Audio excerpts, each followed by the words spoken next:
तो hello coders, welcome to web dev दोस्त। तो आज हम लोग ने रिएक्ट जेएस और फ्रेमर मोशन का यूज़ करके ये मेमोरीज वॉलपेपर वाला ये वेबसाइट बनाया हुआ है जहाँ पे आप अपनी पिक्चर्स रख सकते हो।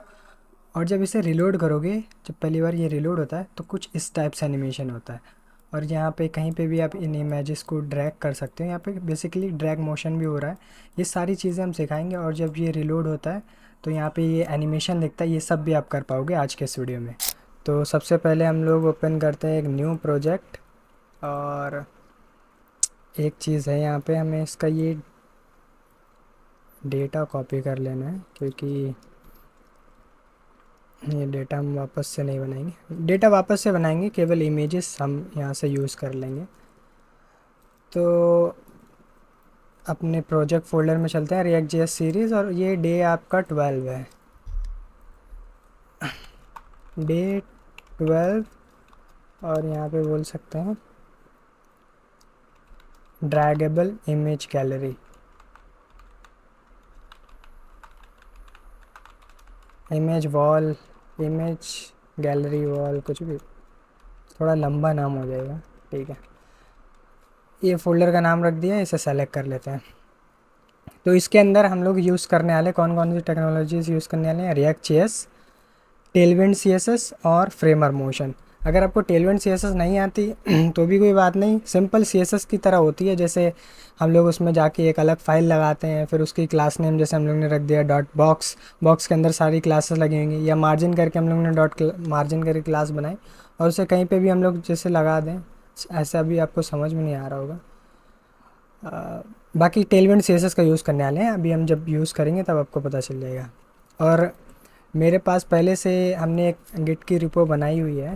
अगर हम चलें गिटहब के ऊपर, github.com, तो इसे क्लोन कर लोगे तो डायरेक्ट आपके रिएक्ट में जो है, अरे क्या आ गया, github.com/ इस पे आ जाओ, मेरे गिटहब के ऊपर रिपोजिटरीज पे। इसका लिंक वैसे हम डिस्क्रिप्शन में दे देंगे। तो यहाँ पे ऐसा क्विक रिएक्ट करके है। क्विक रिएक्ट मतलब इसे जब आप क्लोन कर लोगे, यहाँ से आप आके इसे डाउनलोड कर सकते हो, डाउनलोड जिप करके। चलो डाउनलोड ही कर लेते हैं। जिप देखो हम लोगों ने यहाँ से डाउनलोड कर लिया। अब इस फोल्डर को हम लोग जो है अपने VS कोड से ओपन कर सकते हैं, या इसे हम करके दिखा देते हैं। ये देखो डाउनलोड्स में कहाँ चला गया ये, सॉरी, IDM से डाउनलोड हुआ था, तो ये रहा। इसको हम लोग ओपन कर लेते हैं और इसे हम लोग कहीं पे एक्सट्रैक्ट कर देते हैं। इसे हम लोग पहले extract to the specific folder, इसे हम लोग डेस्कटॉप पे एक्सट्रैक्ट कर देते हैं, ठीक है। डेस्कटॉप पे ये एक्सट्रैक्ट हो चुका है। अब इस फोल्डर को, इस फोल्डर की सारी फाइल्स को इसके अंदर ले आना है। ये देखो ये रहा, ये सारी फाइल्स को कट कर लेना है। ये डायरेक्टली आप इसी फोल्डर को ओपन कर सकते हो। हमने जो फोल्डर बनाया उसी का यूज़ करना है, इसलिए हम जो है उसी फोल्डर में सारी फाइल्स को पेस्ट करने वाले हैं। तो इस फोल्डर को हम लोग फाइल मैनेजर में ओपन कर लेते हैं और इसके अंदर सारी फाइल्स को पेस्ट कर देना है, ये ठीक है। तो अब अगर हम लोग VS कोड में चले तो देखो सारी फाइल्स आ चुकी हैं। थोड़ा लंबा प्रोसेस लग रहा होगा, लेकिन आ, अगर आपके में गिट पहले से सेटअप है तो बहुत आराम से हो जाता है। देख सकते हो हम ये सारी फाइल्स डिलीट कर देते हैं। दूसरे तरीके से बता रहे कैसे कर सकते हो सारी फाइल्स। अरे पता नहीं इकट्ठा क्यों नहीं सेलेक्ट हो रहा। ठीक है, सारी फाइल्स डिलीट कर दी। आपको इस रिपो पे आना है, यहाँ पे कोड पे आओ, ठीक, क्लोन पे क्लिक कर दिया। और फिर यहाँ पे आपको अपना टर्मिनल ओपन कर लेना है और फिर यहाँ पे लिखना है गिट क्लोन, और पाथ जो कॉपी किया वो पेस्ट कर दो और फुल स्टॉप। करंट डायरेक्टरी में ये क्लोन हो जाएगा। देख सकते हो सारी फाइल्स वापस आ गई। ये तरीका है। अगर आपके में गिट सेटअप नहीं है तो ये वाला मेथड यूज़ कर सकते हो। बाकी पैकेजेस को इंस्टॉल कर लेते हैं। npm इंस्टॉल से सारे पैकेजेस इंस्टॉल हो जाएंगे।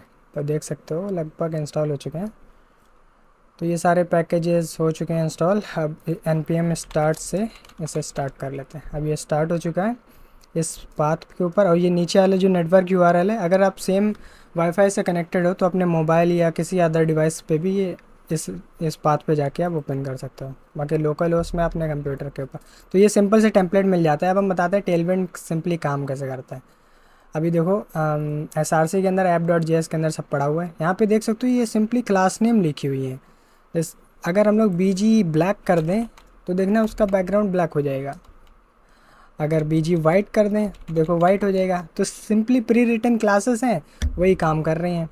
और इसमें और भी होते हैं शेड्स के साथ में, जैसे होता है रेड के साथ में हमें 500 का शेड चाहिए तो 500 का शेड मिल जाएगा, हल्का चाहिए तो देखो 50 का शेड मिल जाएगा। आप ये बोलोगे हमें याद है क्या, ये सब याद थोड़ी ना। आप जो है tailwindui.com पे जाओ, और sorry Tailwind C S S पे जाना पड़ेगा, टेलविंड सी एस एस लिख दो पहले, tailwindcss.com। और यहाँ पे जो भी आपको जानना है, जैसे आपको पैडिंग चाहिए पैडिंग लिख दो, और ये देखो कैसे पैडिंग यूज़ करेंगे, P.0 से सारी पैडिंग हट जाएगी। पैडिंग टॉप लगाना है तो PT कर दो, देखो PT का मतलब ये है पैडिंग टॉप 0 पिक्सल। अभी के लिए अगर हम इस पर माने पैडिंग टॉप, अभी पैडिंग टॉप 12 करें तो देखो थोड़ा हल्का सा नीचे खिसक गया होगा ये। और ये मेरे में सजेशन आ रहा है क्योंकि इसका एक प्लगइन आता है, क्या बोलते हैं इसे, टेलविंड इंटेलिजेंस, उससे जो सजेशन भी मिल जाते हैं जैसे ये हमें मिल रहे हैं। ठीक है, तो अभी के लिए हम लोग क्या बनाने वाले थे, तो अभी हम लोग चलते हैं एक्सकेली ड्रॉ के ऊपर, या एक्सकेली ड्रॉ के ऊपर ही चलते हैं क्योंकि वो जो डिज़ाइन बनाया था वो गायब हो चुका है। तो कुछ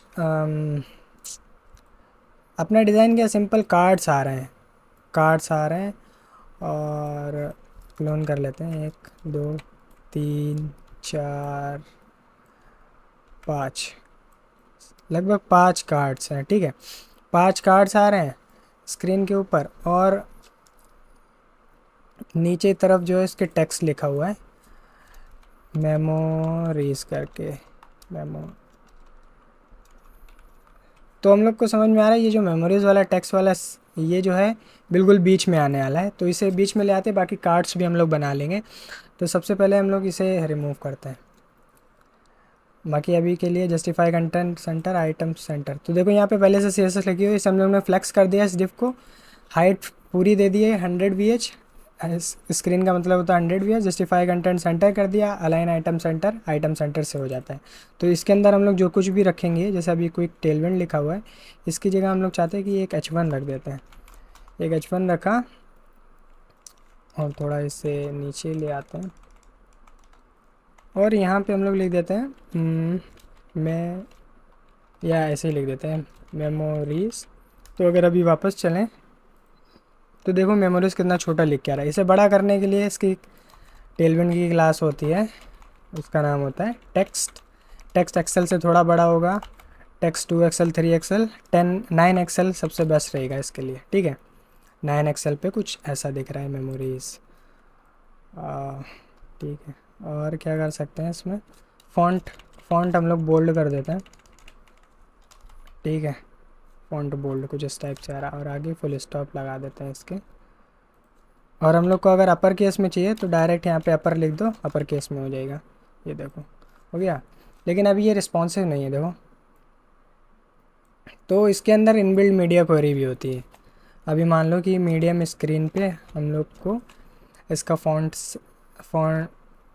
मतलब मीडियम स्क्रीन से ही इसका फॉन्ट साइज़ हम लोग को 9 XL चाहिए, उससे पहले नहीं चाहिए। तो 9 XL, मीडियम के बाद में 9 XL होगा, और मीडियम स्क्रीन से जब छोटा होगा तब ये बिल्कुल ही छोटा हो जाएगा। तो यहाँ पे जो भी आप बाहर क्लास नेम दोगे बिना इन मीडिया क्वेरी के, जैसे अभी हमने यहाँ पे मान लिया टेक्स्ट एक्सेल, तो ये एक्सेल टेक्स्ट ही रहेगा, बाकी एक्सेल नहीं चाहिए, 4 XL कर लेते हैं। मोबाइल स्क्रीन पे 4 XL रहेगा, और मीडियम से जो है ये इतना बड़ा हो जाएगा, 4 XL की जगह और बड़ा कर लेते हैं इसे, 5 XL कर लेते हैं। ठीक है, अभी मोबाइल स्क्रीन पे कुछ ऐसा दिखेगा, और बड़ी स्क्रीन पे मीडियम स्क्रीन जैसी आएगी तब से इतना बड़ा दिखने लगेगा। ठीक है, अब क्या करना है, हम लोग को कार्ड बनाना है। तो एक कार्ड कंपोनेंट बना लेते हैं सिंपली, एक फ़ोल्डर बनाओ कंपोनेंट्स। ठीक है, और इसके अंदर हम लोग बनाते हैं card.jsx। ओके, RFCE लिख देते हैं, और ये पूरा कोड लिख के आ जाएगा। और इसके अंदर हम लोग को कार्ड बनाना है।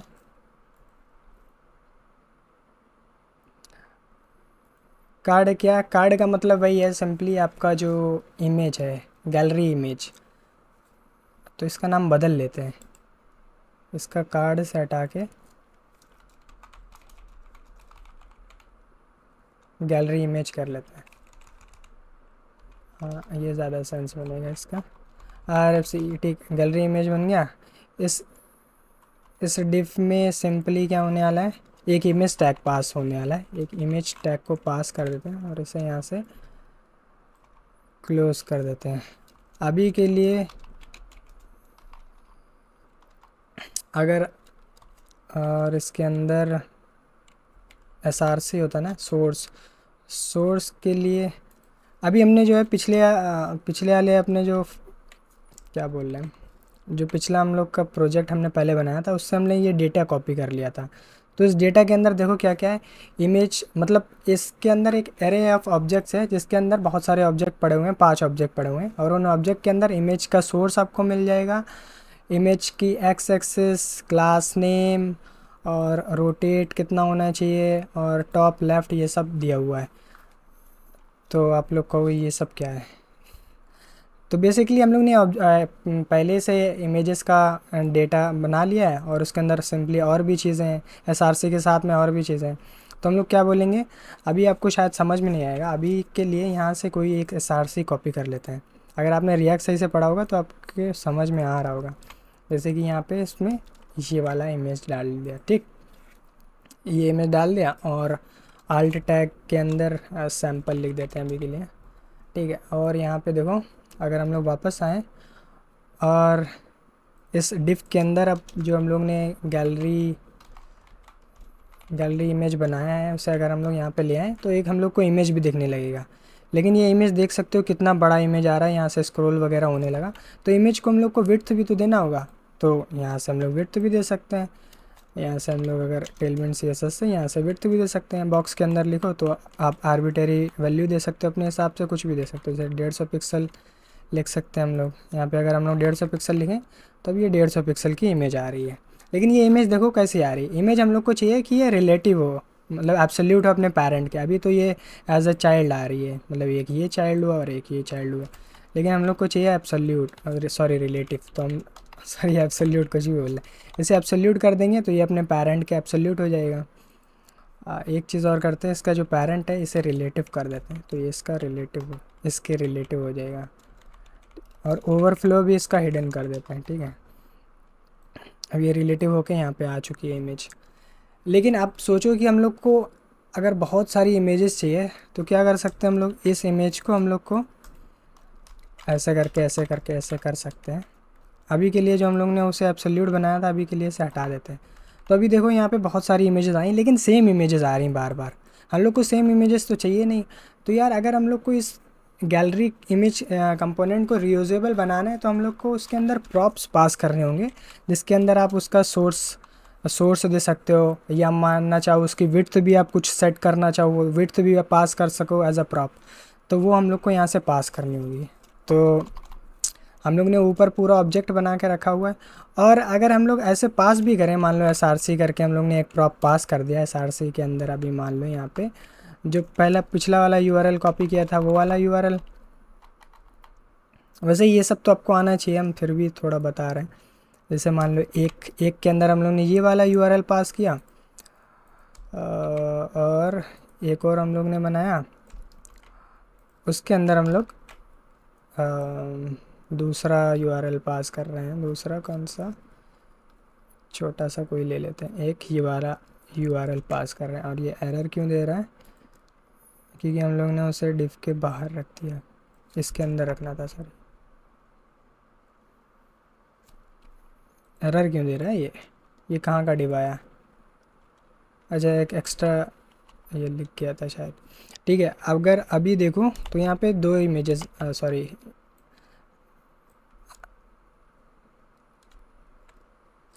ये अलग अलग URL हैं, ठीक है। अब यहाँ पे हम लोग डायरेक्ट यहाँ पे SRC में दिए दे रहे थे। अभी हम लोग क्या बोल रहे हैं कि यहाँ से हम लोग प्रॉप्स को जो है डिस्ट्रक्चर करके यहाँ पे SRC मिल जाएगा। तो SRC की जगह यहाँ पे हम लोग पाथ देने की बजाय यहाँ पे सिंपली जो प्रॉप आ रहा है SRC वही लिख देते हैं SRC।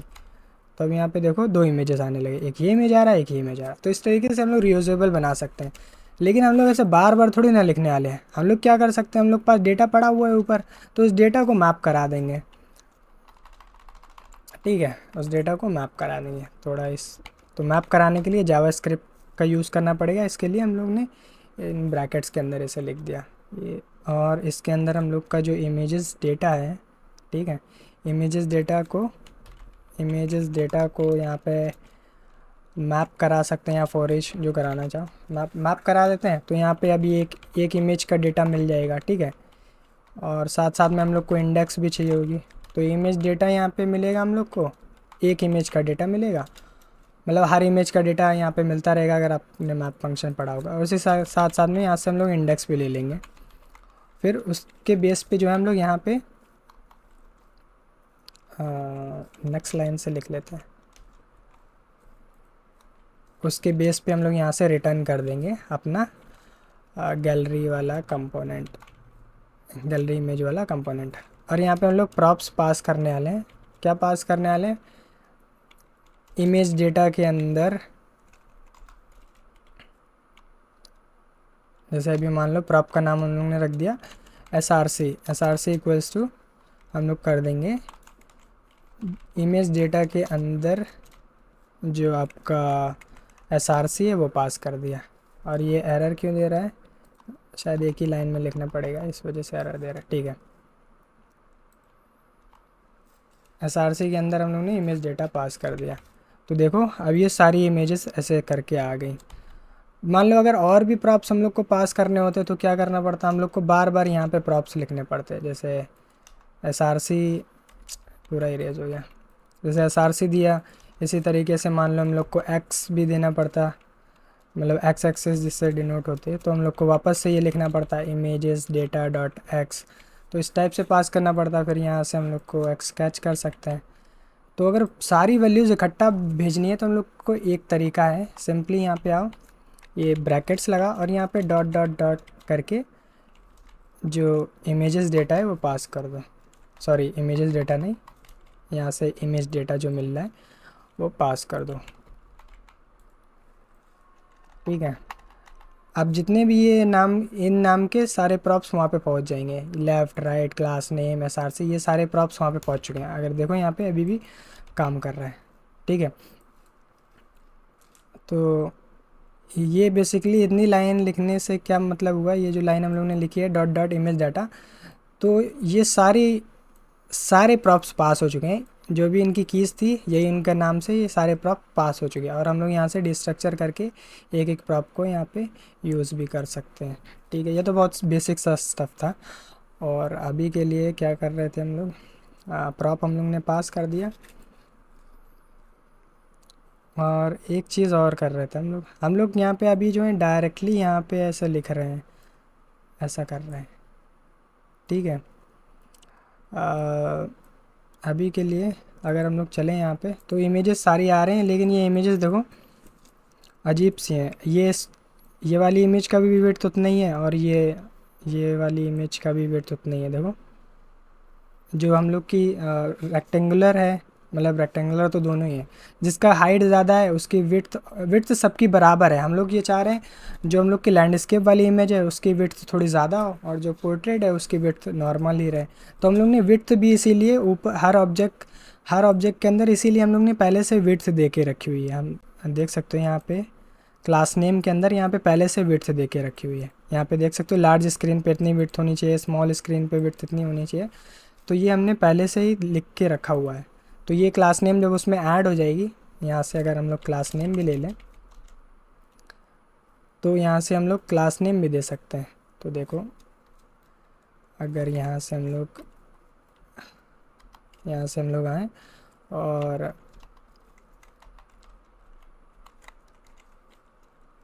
यहाँ पे हम लोग बोल सकते हैं, आपको ये वाला यूज़ करना होगा क्योंकि जावास्क्रिप्ट का एक वेरिएबल ही हम लोग यहाँ पे पास कर रहे हैं। तो यहाँ पे अब क्लास नेम भी आ जाएगी। तो अब देखो सबका जो भी हम लोग ने क्लास नेम दी थी वो भी यहाँ पे आ चुकी है। और अगर स्मॉलर स्क्रीन पे जाएं तो देखना इसका विड्थ भी ऑटोमेटिक चेंज होगा, क्योंकि वहाँ पे हम लोग ने क्लास नेम में टेलविंड वाली क्लास नेम पास करी थी। मतलब देखो लार्ज पे विड्थ इतना होने वाला है, मीडियम पे विड्थ इतना होने वाला है, और स्मॉल पे विड्थ देखना कितना हुआ है। स्मॉल पे विड्थ दिया नहीं तो वो फुल विड्थ लेने लगेगा, देख रहे हो। तो स्मॉल पे भी विड्थ हम लोग को देना होगा। तो स्मॉल पे हम लोग विड्थ यहाँ से दे सकते हैं, विड्थ होना चाहिए, कितना होना चाहिए, मान लो 150 पिक्सल। Let's see. तो स्मॉल पे देखना 150 पिक्सल विड्थ हो जाएगा। कुछ इस टाइप से।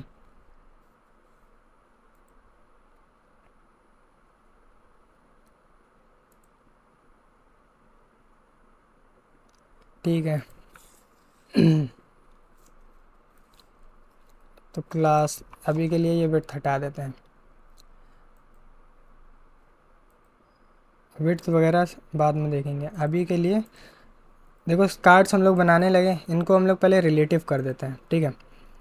तो रिलेटिव कैसे करेंगे, सिंपली यहाँ पे जो क्लास नेम लिखी है इन्हें यहाँ पे, सॉरी एब्सोल्यूट, बार बार हम खुद ही कंफ्यूज जाते हैं। देखो एब्सोल्यूट कर दिया तो ये एक के ऊपर एक आ गए, ठीक है।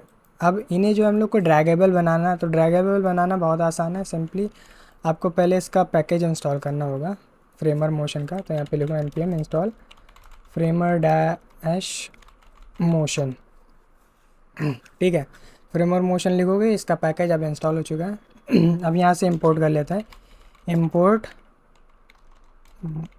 Motion from framer motion. अब इसे हम लोग इमेज को मोशन कंपोनेंट बना सकते हैं, सिंपली उसके आगे मोशन लिखो और डॉट लिख दो। आप देखो जादू होगा, यहाँ पे कंट्रोल प्लस एस लिखें तो ये सही हो जाएगा। अभी अगर हम लोग यहाँ पे ड्रैग लिखें तो देखो अब क्या होगा, ये देखो ड्रैगेबल हो गया। लेकिन अभी दिक्कत क्या है, इसे पता नहीं इसकी लिमिट कहाँ तक है। इसकी लिमिट हम लोग चाहते हैं कि इसकी लिमिट जो है इसके पेरेंट तक रहे। अभी इसे जहाँ भी फेंकोगी बाहर चला जाएगा, देखो बाहर चला गया। और ओवरफ्लो हम लोग ने हिडन रखा है, इस वजह से वो स्क्रॉल वाला भी नहीं आ रहा।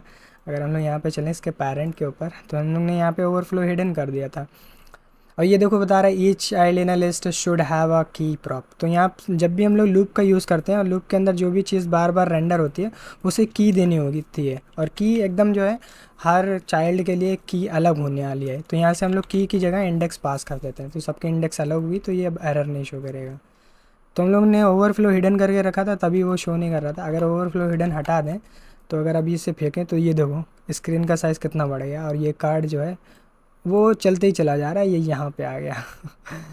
तो ओवरफ्लो वापस से हिडन कर देते हैं। तो इस एरर को कैसे सॉल्व कर सकते हैं, तो इसके अंदर एक ऑप्शन होता है ड्रैग कंस्ट्रेंट्स।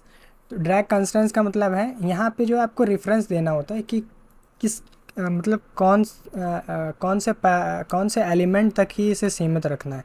तो इसके पेरेंट के एलिमेंट तक ही सीमित रखना है, या फिर यहाँ से आप ऐसे भी दे सकते हो, यहाँ पे एक्स की वैल्यू भी पास कर सकते हो। एक्स की वैल्यू पता नहीं कुछ ऐसे ही पास करते थे शायद,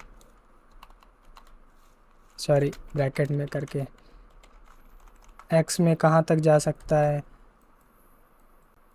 काम क्यों नहीं कर रहा, छोड़ो। बाकी यहाँ पे ड्रैग कंस्ट्रेंट्स हम लोग दे सकते हैं जिससे की मदद से जिस भी एलिमेंट का रेफरेंस दोगे, जैसे अभी ये जो हम लोग के कार्ड्स हैं ये इस वाले डिव के अंदर है, ये इसका पेरेंट डिव है, ये वाले डिव। तो इसका रेफरेंस हम लोग को देना पड़ेगा, यहाँ पे रेफरेंस देना पड़ेगा। तो इसका रेफरेंस पहले क्रिएट कर लेते हैं। और रेफरेंस कैसे क्रिएट होता है, यूज़ रेफ का यूज़ करके। तो हम लोग const parent ref equals to use reference, ये आपके रिएक्ट से आता है, ये देखो यहाँ से ऑटो इंपोर्ट हो गया। और इसके अंदर शुरू में नल पास कर देते हैं, ठीक है।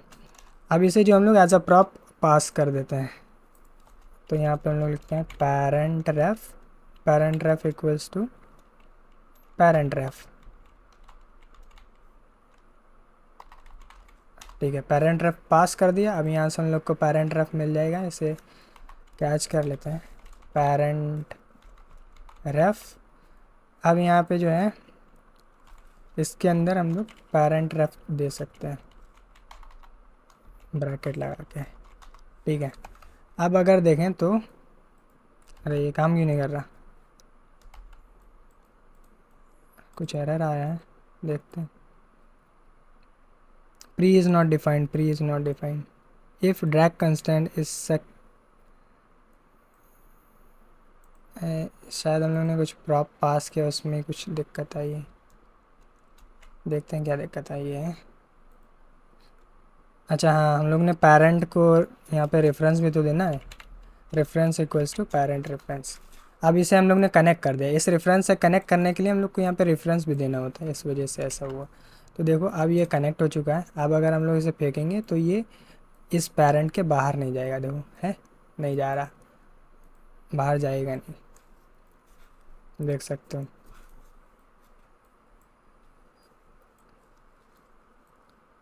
ये देख सकते हो। और इसकी इलास्टिसिटी वगैरह भी हम लोग बढ़ा घटा सकते हैं अगर हम लोग यहाँ पे चलें। और यहाँ पे देखो, drag controls drag elastic, elastic equals to अगर हम लोग करते हैं, ब्रैकेट में लिखना होता है। अभी 1 कर दें तो 1 पे ये इतना आ रहा है। अगर इसे ज़ीरो करें तो, अगर ज़ीरो करेंगे तो कतई नहीं, मतलब वो जो टकरा के बस वहीं पे रुक जाता है। अगर इसे हम लोग 5 कर दें तो ये देखो कितना अंदर तक चला जाता है, फिर वापस आता है। ये ज़्यादा हो गया, 2 कर देते हैं। और जैसा हम लोग, जो हम लोग ने शुरू में वेबसाइट देखा था उसमें थोड़ा अलग दिख रहा था कार्ड, तो कार्ड को थोड़ी डिज़ाइनिंग भी दे देते हैं सारी, जो हम लोग ने मोशन इमेज बनाए। तो इस इमेज को हम लोग बोलेंगे, इसमें हम लोग पैडिंग दे देते हैं थोड़ा सा, पैडिंग 1 दे देंगे। और पैडिंग 1 जब देंगे तो अभी आपको कुछ दिखेगा नहीं, क्योंकि अगर इसका बैकग्राउंड कलर कुछ अलग देते हैं, बीजी रेड। अच्छा अब देखो ये दिखेगा, देखो ये हल्का सा बॉर्डर सा दिखने लगा, ठीक है। लेकिन हम लोग को ऐसा नहीं दिखाना है। पेरेंट का बैकग्राउंड कलर पहले हम लोग दे देते हैं बीजी ब्लैक, सॉरी यहाँ से नहीं, बीजी ब्लैक। देखो बैकग्राउंड ब्लैक हो गया, और ये भी पूरा गायब हो गया। इसका भी कुछ बैकग्राउंड देते हैं। इसका कलर, कलर हम लोग कर देते हैं टेक्स्ट ग्रे 400, तो कुछ ऐसा दिख रहा है। 300 कर लेते हैं, 500 कर लेते हैं, ये कुछ ऐसा दिख रहा है, ठीक है। और पैडिंग बॉटम इसमें थोड़ी ज़्यादा देते हैं। पैडिंग बॉटम यहाँ से कर देते हैं 5, तो ये जो है एकदम फ़ोटो की तरह दिखने लगेगा। और इसका कलर जो है हम लोग कलर कर देते हैं न्यूट्रल। अरे सजेशन क्यों नहीं आ रहा, ये रहा न्यूट्रल 50। तो ये देखो एकदम जो मेमोरी वाला कार्ड फ़ोटो खींच के नहीं आता, बिल्कुल वैसे ही दिखने लगा, ठीक है। अगर इसे रिफ़्रेश करें तो अभी ये कुछ इस टाइप से आ रहा है। और इनकी पोजीशन भी नहीं सेट है, देखो अभी ये कहीं पे भी पोजीशन इसकी आ रही सेट हो गए। तो हम लोग को इसकी पोजीशन भी सेट करनी पड़ेगी। जैसे ये वाला कार्ड यहाँ पे होना चाहिए, ये वाला यहाँ पे होना चाहिए, ये वाला यहाँ पे, ये यहाँ पे, ये यहाँ पे। तो इसी के लिए हमने पहले इसकी जो है एक्स और वाई पोजीशन पहले से इसके अंदर दी हुई है। देखो यहाँ पे एक्स पोजीशन भी है, वाई पोजीशन भी है। तो एक्स पोजीशन वाई पोजीशन भी यहाँ से सेट कर सकते हैं। एक्स वाई दोनों को यहाँ से कैच कर लेते हैं। और यहाँ पे हम लोग बोलेंगे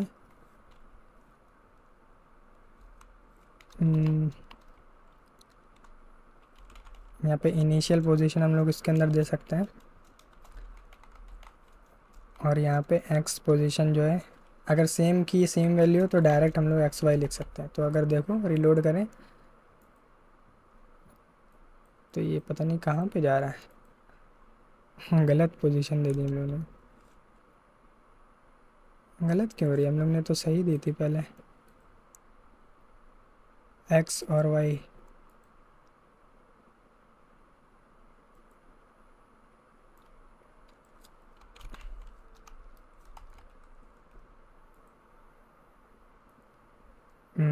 पोजीशन हम लोग को वापस से ढूंढनी पड़ेगी, एक्स पोजीशन और वाई पोजीशन।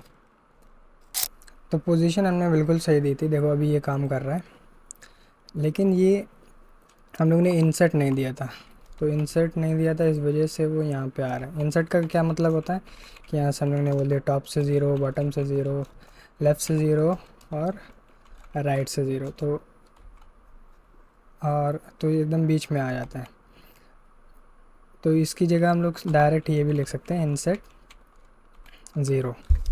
तो इंसर्ट 0 लिखने के बाद में जो भी हम लोग ने पोजीशन दी थी वो यहाँ पे देखो काम कर रहा है। और ये जो एनिमेशन आ रहा है ये भी ये इस वजह से आ रहा है यहाँ पे देखो।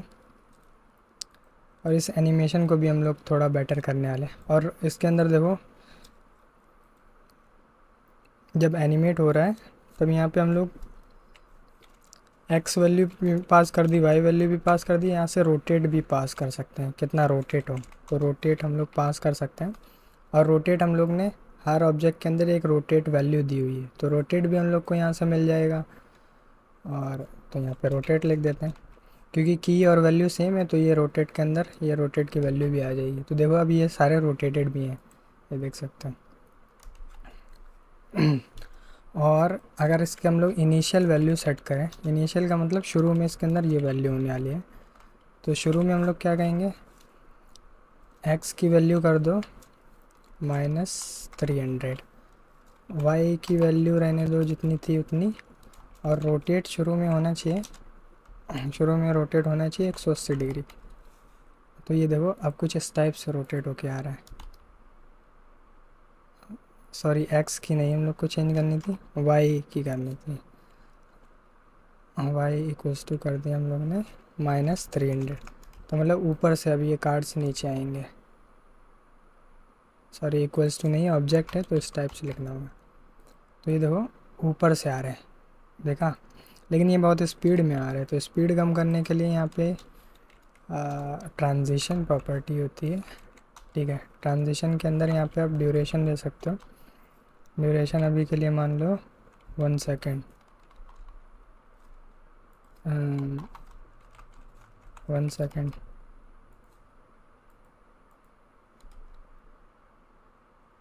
सॉरी ऐसे नहीं लिखा जाएगा,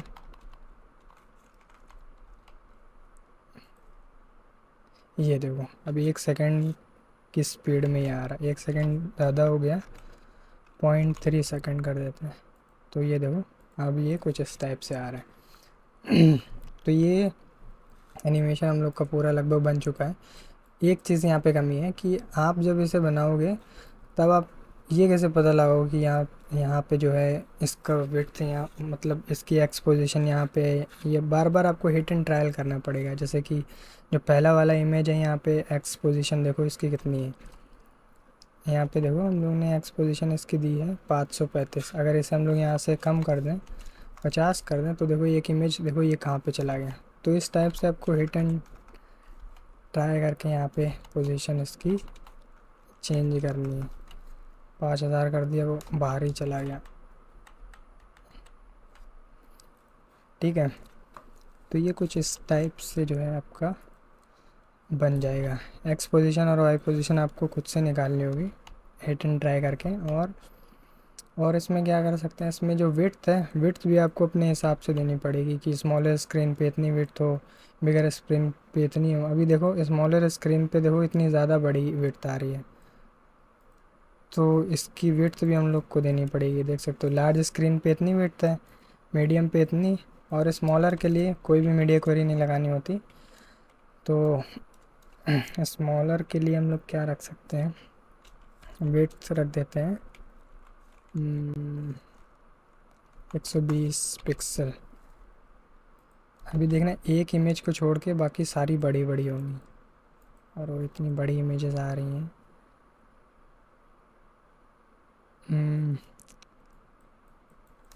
ये सबके ऊपर लगाना पड़ेगा, ये एक इमेज के ऊपर हो गया।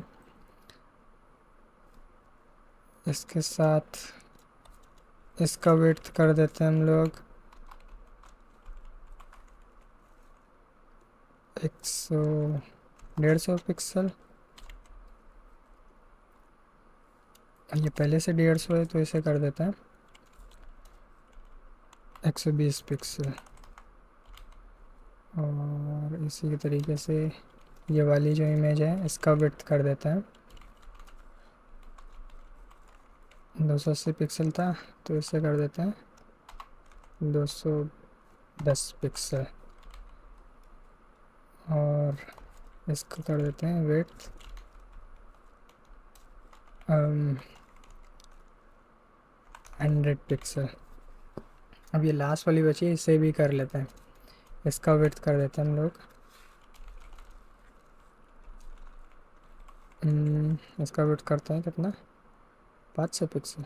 नहीं, इसके हिसाब से करना होगा, इससे थोड़ा कम, तो यहाँ से 95 पिक्सल। तो अब ये थोड़ा रिस्पॉन्सिव भी बन चुकी है। अगर अगर छोटा करें स्क्रीन तो ये देखो, ये दो इमेजेस हैं। कुछ इमेजेस पे सही से लगा नहीं, शायद हम लोगों ने क्लास नेम सही नहीं दिया। Weight 95 pixels, weight 100 pixels, weight 210 pixels, weight 120 pixels, weight तो 150 पिक्सल दिया तो है, सही दिया है। क्या हम लोग ने विड्थ की क्लास पहले से दी हुई है? क्या दिक्कत है इसमें? इस वाली इमेज पे क्लिक करके देखते हैं। दी तो है हम लोग ने विड्थ 95 पिक्सल। तो ये विड्थ छोटी क्यों नहीं हो रही है?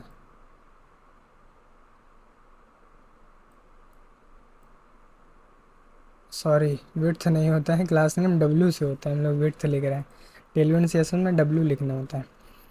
पता नहीं हमने विड्थ क्यों कर दिया सब में। कंट्रोल प्लस फाइंड WIDTH, जहाँ जहाँ पे विड्थ है उसे रिप्लेस कर दो डब्ल्यू से, सही हो जाएगा। ये देखो, अब स्मॉलर स्क्रीन पे कुछ ऐसा दिख रहा है। ये देखो, स्मॉलर स्क्रीन पे कुछ ऐसा दिखेगा, देख सकते हो। अगर रिलोड करें तो रिलोड पे देखो, स्मॉलर स्क्रीन पे ये एक्स एक्सेस, और जब हम लोग रिलोड कर रहे हैं तो ये देखो बाहर की तरफ जा रहा है।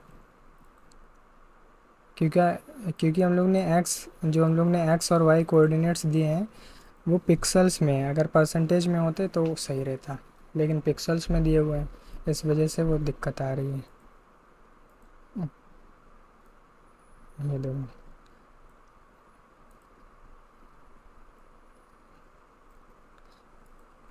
जो हम लोग ने एक्स और वाई ये दिए हुए हैं, ये इसी स्क्रीन के लिए हैं। जैसे हम लोग छोटा कर रहे हैं तो इसमें ये इशू आ रहा है, देख सकते हैं। अभी जब जो ऐसा करके छोटा कर रहे हो तब ये दिक्कत नहीं आ रही, लेकिन जब रिलोड करके आओगे तो वो पुराने वाले एक्स और वाई कोऑर्डिनेट्स पे जा रहे हैं, जिसकी वजह से ये एरर आ रहा है। तो इसे हम लोग बाद में फिक्स करेंगे। बाकी इस चीज़ को फिक्स कर लेते हैं। जैसे हम लोग इस कार्ड के ऊपर, जब नीचे वाले कार्ड पे जब क्लिक कर रहे हैं तो ये इसे ऊपर आना चाहिए, तो ये ऊपर नहीं आ रहा है, तो इसे पहले फिक्स करेंगे। तो भी आप देख सकते हो ये कार्ड एक के ऊपर एक आ रहे हैं, मतलब इस कार्ड पे क्लिक कर रहे हैं तो ये सबसे ऊपर आना चाहिए। इसके ऊपर करेंगे तो ये तो ऊपर है ही, नीचे वाला देखो इस पर क्लिक करें तो ये ऊपर नहीं आ रहा है। तो सिंपली हम लोग को करना क्या है, ये सारे कार्ड्स को पहले टारगेट कर लेना है। तो सबसे पहले इन सारे कार्ड्स को टारगेट कर लेते हैं। और ये ओवरफ्लो हम लोग, क्या हुआ, ओवरफ्लो हिडन, अच्छा, ओवरफ्लो हिडन। और ये रिलेटिव था, पता नहीं क्लास हमने हटा दी क्या। हाँ ठीक है। तो सबसे पहले इन कार्ड्स को हम लोग को टारगेट करना है, ठीक है। इन कार्ड्स को कब टारगेट करना है, सारे कार्ड्स को टारगेट करना है। जब किसी कार्ड के ऊपर क्लिक कर रहे हैं तब हम लोग टारगेट करेंगे। तो सबसे पहले चलते हैं और इसके ऊपर एक क्लिक हैंडलर लगाते हैं, ऑन क्लिक। यहाँ पे फंक्शन पास करते हैं। फंक्शन का नाम क्या रखें, क्लिक हैंडलर रख सकते हैं, क्लिक हैंडलर, ठीक है। इस फंक्शन को यहाँ पे हम लोग को डिफ़ाइन करना होगा, कॉन्स्ट क्लिक हैंडलर। और यहाँ से हम लोग इवेंट को भी ले लेते हैं, तो हम लोग को पता चल जाएगा कि कहाँ पे क्लिक हुआ। अभी अगर हम लोग कंसोल लॉक करें, console dot lock event dot target, तो देखना जिस पे भी क्लिक हुआ है वो यहाँ पे प्रिंट हो जाएगा। ये क्या है, ये क्या दिखा रहा है, इवेंट इज़ नॉट डिफाइंड। अच्छा, यहाँ से इवेंट हम लोग को पास भी तो करना पड़ेगा। ये देखो, जिस पे भी क्लिक हुआ वो एलिमेंट अब यहाँ पे कंसोल में दिख रहा होगा, ठीक है। ये होने लगा, बाकी इसकी अभी ज़रूरत नहीं है। हम लोग को क्या करना है, जब भी किसी भी एलिमेंट पे क्लिक हो क्लिक क्या मतलब हो, जब वो कार्ड होल्ड हो तो क्लिक ही होगा, माउस की बटन दबेगी वो इवेंट फायर हो जाएगा। देख लेते हैं, अगर हम लोग ऐसा करें, ये देखो फायर हो रहा है। एक बारी के लिए सब क्लियर कर देते हैं। जैसे हम लोग ने होल्ड किया तो ये होल्ड पे फायर नहीं हो रहा, जैसे बटन हट रही है क्लिक होकर तब हो रहा है। तो इवेंट लिस्नर हम लोग को हटाना पड़ेगा। On mouse, on mouse down. अब जब भी हम ऐसा बटन क्लिक कर रहे हैं, जैसे हम बटन मतलब जैसे बटन दब रही है, माउस की बटन डाउन जा रही है, तभी ये इवेंट फायर हो रहा है। उससे पहले क्या हो रहा था, क्लिक पे क्या हो रहा था, जब वो पूरा क्लिक कंप्लीट हो रहा था तब वो काम कर रहा था। लेकिन इसमें अगर इसके ऊपर प्रेस भी हो रहा है तो ये काम कर रहा है, ठीक। तो इस इवेंट लिसनर को क्लिक हैंडलर नाम दिया हम लोगों ने। क्लिक हैंडलर की जगह कुछ अच्छा मीनिंगफुल नाम देते हैं। इससे हो क्या रहा है, जब भी इसके ऊपर क्लिक कर रहे हैं तो इंडेक्स अपडेट होना चाहिए, तो इंडेक्स अपडेट हैंडलर नाम रख देते हैं, क्योंकि इंडेक्स ही अपडेट हो रही है, जिसके ऊपर भी क्लिक हो रहा है उसके इंडेक्स अपडेट हो जाएगी। इंडेक्स अपडेट हैंडलर, ठीक है। अब जो है हम लोग क्या कह रहे थे कि जब भी इसके ऊपर क्लिक हो तब सारे जितने भी हम लोग के गैलरी इमेज का जो कंपोनेंट है सबको टारगेट करो। तो सबको टारगेट करने के लिए हम लोग इसे एक क्लास नेम दे देंगे। ये देख सकते हो हमने ऑलरेडी एक क्लास नेम दिया हुआ है अलग से, कि वो डिटेक्ट हो जाए। हम लोग इसे क्वेरी सेलेक्टर से ढूंढ के ला सकते हैं। अगर हम लोग यहाँ पे लिखें const gallery images equals to document dot query selector all करना है, क्योंकि सारे सेलेक्ट करने हैं। और किस बेस पे चेक करना है, क्लास बेस पे। क्लास क्या दी हम लोग ने, गैलरी इमेज। एक बार ये वापस से चेक कर लेते हैं, image gallery, sorry gallery image कर लेते हैं, गैलरी इमेज। अब अगर हम लोग यहाँ पे इसे कंसोल लॉग करें तो देखना एक एरे ऑफ एलिमेंट्स आ जाएगा, मतलब इस जितने भी एलिमेंट्स थे जिनकी क्लास नेम थी गैलरी इमेज, तो गैलरी इमेजेस रखो यार, स्पेलिंग मिस्टेक हो गई यहाँ पे। आप जैसे ही क्लिक करेंगे तो देखना ये पूरा, ये देखो पूरा नोड पूरा सारे उठ के आ गए। अब क्या करना है, अब हमें इसमें चेक करना है कि हम लोग को मेन चीज़ क्या चेक करनी है। मेन चीज़ ये चेक करनी है कि पहले यहाँ पे समझ लेते हैं क्या बोलते हैं उसे, एक्सकली ड्रॉ। जैसे मान लो अपने यहाँ पे ये सारे कार्ड्स पड़े हुए हैं, 1 2 3, एक के ऊपर एक स्टैक्ड है। और इनका पीछे बैकग्राउंड कलर अगर होता तो दिखता, बैकग्राउंड कलर दे देते हैं। जैसे एक ये हुआ, अभी एक का बैकग्राउंड कलर ग्रीन कर, अरे यार ये वाला कलर नहीं, बैकग्राउंड कलर, चलो बैकग्राउंड कलर इसका ग्रीन हो गया। 2 कार्ड हुए, अभी के लिए एक और कार्ड ले लेते हैं, इसका कलर कुछ और रखते हैं। जैसे 3 कार्ड हैं, मान लो अभी इसके ऊपर ये है, तो हम लोग क्या बोल रहे हैं कि एक हम लोग इनकी इन सब के ऊपर हम लोग ने एक क्लास लगा दिया जिसका नाम है इस, इन सब के ऊपर क्लास नेम लगा दिया हम लोग ने जिसका नाम है गैलरी कार्ड। और उन्हें हम लोग टारगेट कर रहे हैं तो पूरा एरे मिल रहा है। अब एरे का यूज़ करके हम लोग हर एक वैल्यू पे इटरेट करेंगे, लूप का यूज़ करके या मैप का यूज़ करके हर एक वैल्यू पे इटरेट करेंगे, फिर चेक करेंगे कि किसकी जेड इंडेक्स ज़्यादा है, ठीक है। जिसकी जेड इंडेक्स ज़्यादा होगी तो हम लोग एक वेरिएबल पहले डिक्लेयर कर देंगे मैक्स इंडेक्स करके, उसके अंदर उसकी वैल्यू अपडेट कर देंगे। फिर क्या करेंगे, जिस कार्ड के भी ऊपर क्लिक हुआ है, जैसे मान लो अभी हमने ग्रीन वाले पे क्लिक किया, मान लो इसके ऊपर क्लिक हुआ है, इसके ऊपर, तो क्या बोलेंगे इसके अंदर जो है, जो हम लोग ने मैक्स इंडेक्स निकाली थी, मैक्स इंडेक्स +1 करके उसकी इंडेक्स को अपडेट कर देंगे। तो मान लो इसकी इंडेक्स थी 1, इसकी थी 2, इसकी थी 3, तो जो हम लोग ने पहले लूप करके हम लोग ने मैक्स इंडेक्स निकाली, तो मैक्स इंडेक्स यहाँ पे क्या हुई, 3 हुई, तो 3 निकल आएगा। अब क्या होगा, 3 होने के बाद में जिस भी एलिमेंट के ऊपर, जिस भी गैलरी कंपोनेंट के ऊपर क्लिक हुआ है, उसके अंदर z इंडेक्स की वैल्यू हो जाएगी मैक्स इंडेक्स +1, तो उसकी इंडेक्स हो जाएगी 4। तो ये वाला कार्ड अगर नीचे था तो इसकी z इंडेक्स 4 हो जाएगी, तो ये ऊपर आ जाएगा। सिंपल इतना ही हो रहा है, तो ये कर लेते हैं। तो ये फंक्शन हम लोग ने बना दिया। अब इसके अंदर हम लोग लूप चलाएंगे। आप लेट फॉर लूप का भी यूज़ कर सकते हो, बाकी हम सिंपल फॉर ईच का यूज़ करने वाले हैं, डॉट फॉर ईच। और यहाँ पे मैप क्यों नहीं काम कर रहा, यहाँ पे मैप नहीं काम करता है जब आप ये पूरी तरीके से एक, पता नहीं यहाँ पे मैप नहीं काम करता, हमें अभी एक्सप्लेन नहीं कर पाएंगे। बाकी यहाँ पे फॉर ईच का यूज़ कर सकते हो, ठीक है। फॉर ईच किया, अब यहाँ पे 2 चीज़ें मिलेंगी आपको, 2 चीज़ें हम लोग ले लेंगे। एक तो आपकी कुछ भी वेरिएबल का नाम रख सकते हो जिसमें हर बारी वैल्यू आएगी। तो यहाँ पे गैलरी इमेज मान लेते हैं और मान लेते हैं इसकी इंडेक्स की हम लोग को ज़रूरत पड़ने वाली है। और यहाँ से हम लोग कुछ इस टाइप से लिख देते हैं क्योंकि हम लोग कुछ रिटर्न नहीं करना।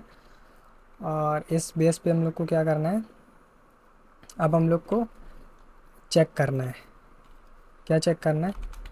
गैलरी इमेज, अरे यार क्या लिख क्या रहा है, gallery image dot style STYLE style dot, अरे यार ये ऑटो कंप्लीट हो जाता है बार बार, जेड इंडेक्स।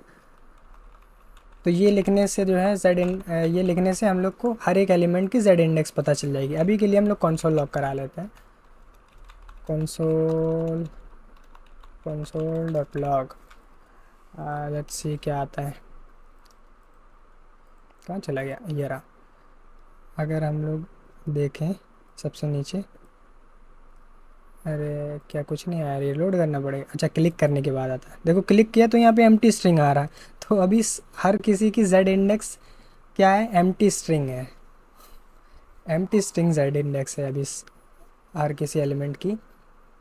ठीक है, तो अभी हम लोग को क्या करना है, हम लोग इस लूप से पहले एक वेरिएबल डिक्लेयर कर देते हैं, let max index equals to 0। शुरू में मैक्स इंडेक्स हम लोग ने 0 कर दिया। ठीक है, अब यहाँ पे हम लोग कंडीशन लगाएंगे, इफ़,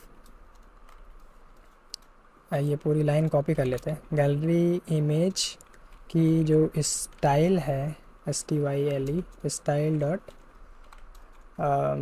जेड इंडेक्स, अगर उसकी वैल्यू ग्रेटर देन है मैक्स इंडेक्स। लेकिन आपको पता है यहाँ पे जो भी वैल्यू आएगी वो आएगी किस में आएगी, वो आएगी आपकी स्ट्रिंग फॉर्मेट में। तो पहले हम लोग को इसे नंबर में कन्वर्ट करना पड़ेगा। तो यहाँ पे इंटीजर में कैसे कन्वर्ट करते हैं, नंबर में कन्वर्ट कर लेते हैं। तो ऐसा हम लोग ने नंबर में कन्वर्ट कर लिया, तो ये नंबर में वैल्यू आएगी। अगर मान लो यहाँ पे स्ट्रिंग आ रही है, अगर स्ट्रिंग की वैल्यू भी अगर हम लोग नंबर में कन्वर्ट स्ट्रिंग की वैल्यू को चेक करें, यहाँ पर हम लोग चेक कर लेते हैं। अभी हम लोग ने देखा था स्ट्रिंग वैल्यू आ रही थी, तो हम लोग देखते हैं एम्प्टी स्ट्रिंग आ रही थी, एम्प्टी स्ट्रिंग को नंबर में कन्वर्ट किया तो क्या हो गया, 0 हो गया। 0 इज़ ग्रेटर देन 0, फॉल्स। ठीक है, क्योंकि जो मैक्स इंडेक्स हम लोग ने सेट करी थी वो 0 थी। ठीक है, ये सही काम कर रहा है। तो अब यहाँ से चेक कर लेगा क्या इसकी इंडेक्स मैक्स इंडेक्स से ज़्यादा है। अगर ज़्यादा हो तो क्या करो, अगर ज़्यादा हो मतलब ज़्यादा ही वाले कंडीशन है तो क्या करो, मैक्स इंडेक्स को, ये मेरे में ऑटो सजेशन आ रहा है, ये बहुत अच्छा प्लगइन है। क्या नाम है इस प्लगइन का, Ctrl+I दबाओ तो ये खुल जाता है, ब्लैक बॉक्स क्या था, हाँ ब्लैक बॉक्स। आप प्लगइन डाउनलोड कर लो, ये आपके में ऑटोमेटिक आने लगेगा। डायरेक्ट यहाँ से आप पूछ सकते हो AI से। ठीक है, अब मैक्स इंडेक्स के अंदर आपको सीधे वैल्यू अपडेट करा देनी है। कौन सी वैल्यू अपडेट करानी है, ये वाली वैल्यू अपडेट करानी है, जो भी एलिमेंट की जेड इंडेक्स निकल के आ रही है नंबर में कन्वर्ट करने के बाद में। ठीक है, और हम लोग क्या बोलेंगे, और बोलेंगे चलो यहाँ से तो हम लोग को मिल जाएगी वैल्यू, ये पूरा चेक कर लेगा और यहाँ से मैक्स इंडेक्स की वैल्यू ले आएगा। और फिर हम लोग क्या बोलेंगे कि जो करंट जिसके ऊपर अभी क्लिक हुआ है, तो किसके ऊपर क्लिक हुआ है, इवेंट डॉट टारगेट डॉट इस स्टाइल डॉट जेड इंडेक्स, जिसके ऊपर अभी क्लिक हुआ है उसकी हम लोग मैक्स इंडेक्स को अपडेट कर देंगे। और मैक्स इंडेक्स जो भी होगी उसके आगे +1 कर देंगे, क्योंकि मान लो 3 कार्ड हैं, एक की इंडेक्स है 1 2 3, तो अगर अपना मैक्स इंडेक्स में 3 निकल आएगी, लेकिन जिसके ऊपर क्लिक हुआ है उसकी मैक्स इंडेक्स से भी ज़्यादा होनी चाहिए। जैसे 1 2 3 थी, तो 3 तो हम लोग को मैक्स इंडेक्स से मिल जाएगी, तो उसमें +1 कर देंगे तो 4 हो जाएगी। तो यहाँ से मैक्स इंडेक्स प्लस हो जाएगी। तो ये हम लोग का काम हो जाना चाहिए। लेट्स सी, ये देखो अब ये काम कर रहा है। देखो यहाँ पे कार्ड रख दिए, अब देखो हम लोग ने स्टैक कर दिए एक के ऊपर एक। अभी ये नीचे वाले पे क्लिक करें तो ये ऊपर आ रहा है, इस पर क्लिक करें तो ये ऊपर आ रहा है, इस पर क्लिक करें तो ये ऊपर आ रहा है, इस पर क्लिक करें तो ये ऊपर आ रहा है। तो ये हम लोग को सिंपल वर्क करने लगा।